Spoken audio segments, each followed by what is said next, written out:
Good morning. My name is Poddar and I will be appearing for acting grade 4.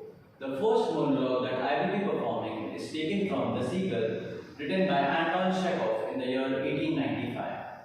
This play is set in the Russian countryside in the late 19th centuries and revolves around a cast of characters who are dissatisfied with their lives. Some desire love, while others desire artistic genius. No one, however, seems to attain happiness. I will be playing the character of Trigorin, where he desires artistic genius and explains his predicament. This play revolves around the themes of helplessness and perplexity.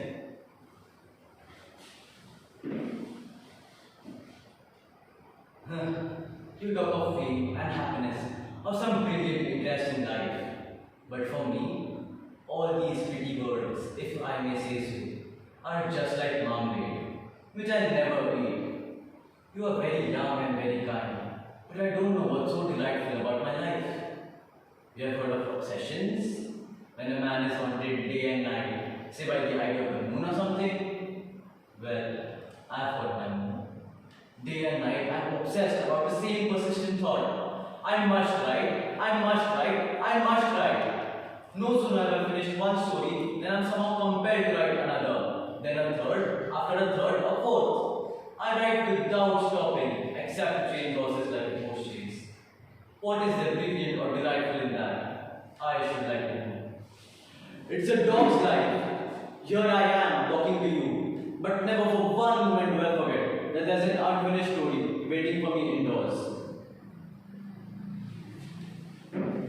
I lie in wait for each phrase, for each word that falls from your lips or mine, and make haste to lock all these words and phrases away in my literary storeroom. They may come in handy someday. When I finish a piece of work, I fly to the theatre or go fishing in hope of resting, of forgetting myself.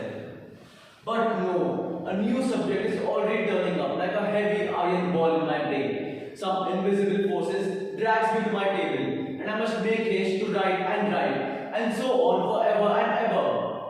I have no rest from myself. I feel like I am devouring my own life. For the honey which I give out to the unknown mouths out in the void, I rob choices of my flowers of their pollen, pluck the flowers themselves, and trample over their roots. Surely I must be mad. Surely my friends and acquaintances do not treat me as they would treat a sane man. What are you writing now? What are we going to have next? So the same thing goes on over and over again until I feel that my friends' praise, their admiration and interest were all a deception. They are deceiving me as one deceives a sick man, and I am afraid that at any point of time they will steal on me from behind and seize me and carry me off to a madhouse.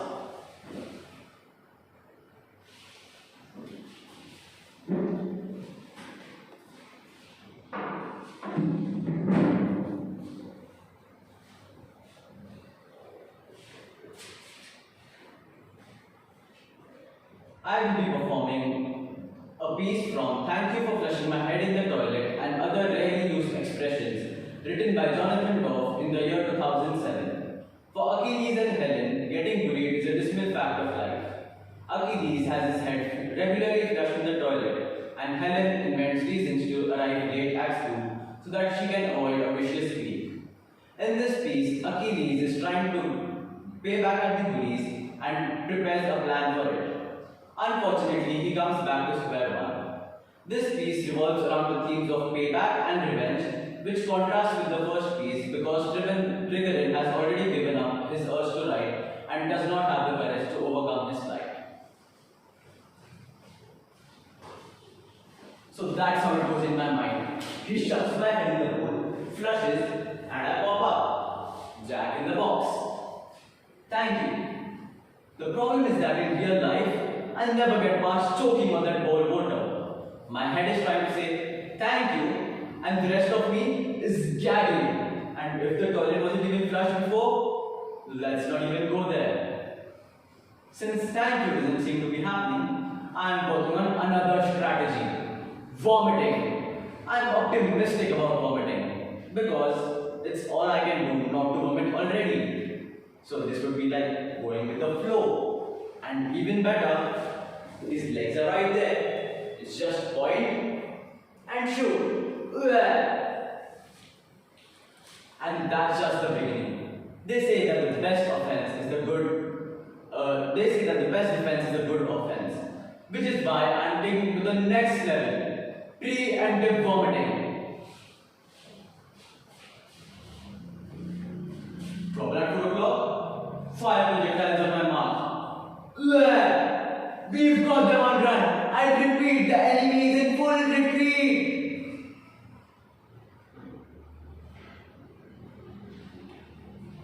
I hate vomiting. It's the worst feeling in the world. Almost as bad as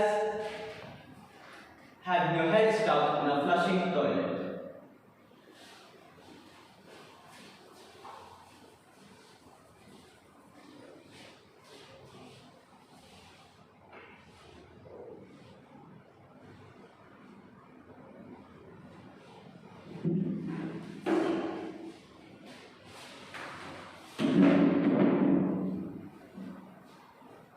I will be performing a devised devotee based on my first piece, The Seagull.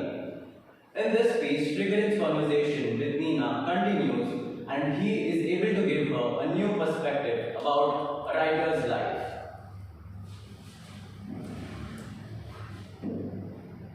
You say that I'm point on a success? Me? A success? I'm just ordinary. Everything I write is ordinary. Surely I appreciate the showers of compliments. But what's the point if I'm not satisfied with myself? That's where the writers taunt me. It was great but not enough. It was good but not as good as this person or that person. And it goes on and confirms my insecurities. I'm never satisfied with my piece of work. And I'm sure the readers aren't anyways. You have dreams of following my footsteps, but let me tell you, the path ahead is full of darkness, and the only way you can reach your destination is by giving up all the light, all the happiness you have. Yes, you may say there are different paths, but once you let that path consume you, you are no longer holding the reins. And it is but rare to choose the right path and follow it diligently, because the wrong ones usually deceive you with their beauty. Yes, that's true, but not every path leads to the fame you desire.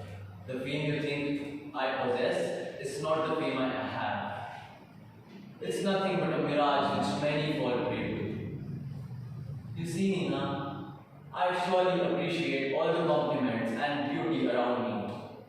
But what's the point of it all if I'm not satisfied with myself?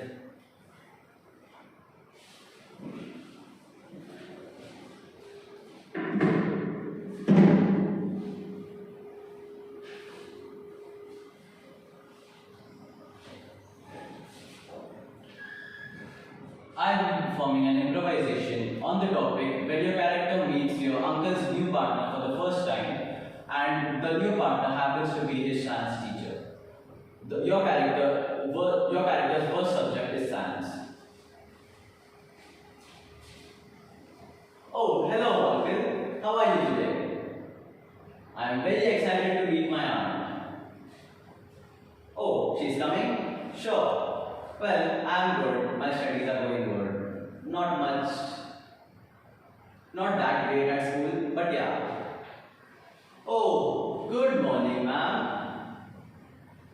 What are you doing here? What am I doing here? Well, I'm here to see my new aunt. What are you? Wait, you are the aunt? You're married to uncle? Oh, so you're my aunt now, right? Oh, yeah, my uncle knows that I am very bad at science. He is the one who explains me how to do good. Why am I bad? Well, I don't like the subject. You can say I don't like you. But yeah, you're my aunt now and I have to love you, right? Yeah, I'm distracted at the class. See, since you're my aunt now, I wanted to tell this thing. There's a bully who sits right behind my back. He flushes my head in the toilet all the time. I vomited on him, but I don't like vomiting. But I don't like to get my head flushed in the toilet either. And I'm very scared of him. And he troubles me all the time. And he disturbs me in your class, and I'm not able to concentrate. And anyways, I'm poor at science, which is why I'm even more poor because I don't pay attention to your class. Does that make any sense? Are you understanding my situation right now? No? Why don't I report him to the authorities? Because he'll trouble me even more. He'll flush my head in the toilet once more if I report him to the authorities. And you know what? He will somehow get to know that I reported him. But what if you could report him? You could as a teacher report him, right? You will do that for me? Oh my god, thanks a lot, Aunt. But could you help me with my science test which is coming up next week? Could you just give me the question paper or something? No? Okay, at least help me with my studies then. You wouldn't be partial to me just because I'm your nephew? But please, would you report him to the police, to the authority then? Yes? Well, thank you.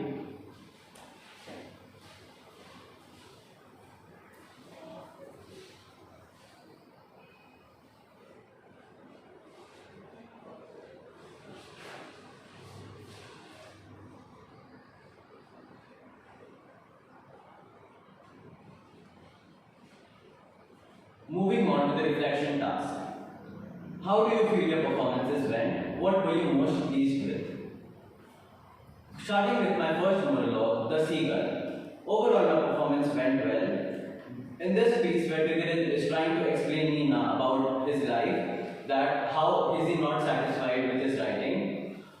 He is very obsessed with writing, but now it is like a burden to him. He is not enjoying it, and he doesn't have any other option to write, other than to write. My next piece was Thank You for Flushing My Head in the Toilet by Jonathan Doff, in which a high school boy is getting bullied and he has his head regularly flushed in the toilet. He comes up with a new strategy, vomiting, but later he does find out that he doesn't like vomiting at all, and he comes back to square one.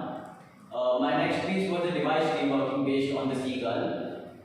In this piece, again, the Tigrin's conversation with Nina continues, and he explains Nina that what a writer's life is, because Nina had said that he wanted to be like Tigrin and wanted the fame that he had.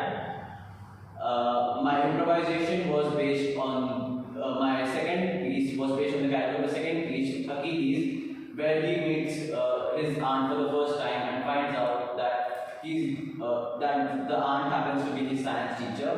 He requests him to help him with the question paper and the studies, but aunt refuses him. But he finds a solution for the bully, because his aunt has promised him that she would report them to the authorities.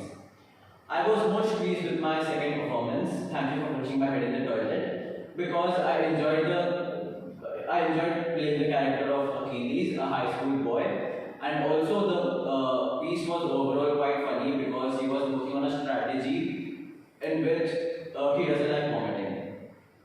Describe the imaginary surroundings in one of your pieces. I would be describing my imaginary surroundings in my first as well as the device working of the seagull. I and Nina are seated on her lawn. We have Nina's house is right behind us. She has a huge mansion. Between us, we have a huge table with all kinds of Russian delicacies placed on it. There are huge flower beds all around the place, and there's a big fountain at the entrance. And there are large iron gates also at the entrance. How your performance is different from each other? How did you show that to your imagined audience? My performance is contrasted in era, theme, and characters.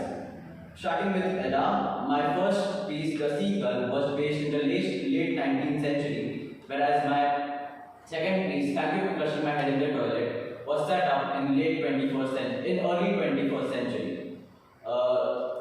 My first piece revolved around the theme of complexity and helplessness, whereas my second piece revolved around the themes of payback and revenge. And also they contrasted in characters, because in my first piece, Trigorin is a mid-aged man who is not happy with his life, whereas in my second piece, Achilles is a high school going boy who again is not is finding new ways to come back at the release. I showed that to my imagined audience in many different ways. I used different tone of voice. In body language, for my first piece, I used a closed body language, whereas in my second